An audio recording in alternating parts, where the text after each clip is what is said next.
Serial Kumkum Bhagya में आया है जबरदस्त मोड़, जहां अब शिवांश प्रार्थना के साथ अपनी जिंदगी की एक नई शुरुआत करता नजर आएगा और उससे माफी मांगते हुए दिखाई देगा।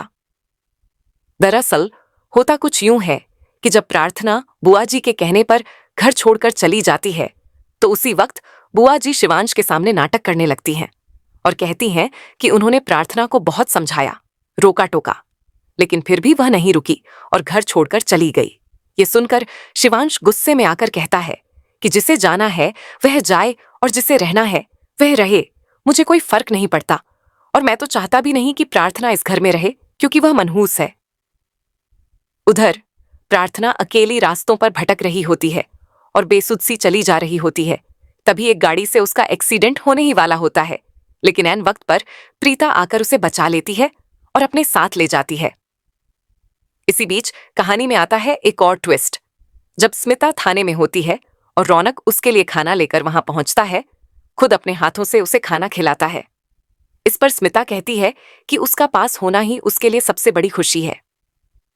ये सब बातें शिवांश भी सुन लेता है क्योंकि वह भी अपनी मां को देखने थाने पहुंचा होता है और यह सब देख सुनकर उसका दिल और भी ज्यादा टूट जाता है। इसी गुस्से के साथ वह घर लौटता है और सारा गुस्सा प्रार्थना पर निकालने वाला होता है।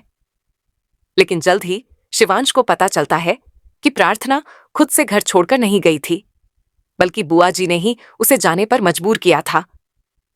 इस सच्चाई का पता चलते ही शिवांश का मन बदल जाता है और वह फैसला करता है कि अब वह प्रार्थना को वापस लाएगा और उसके साथ एक नई शुरुआत करेगा।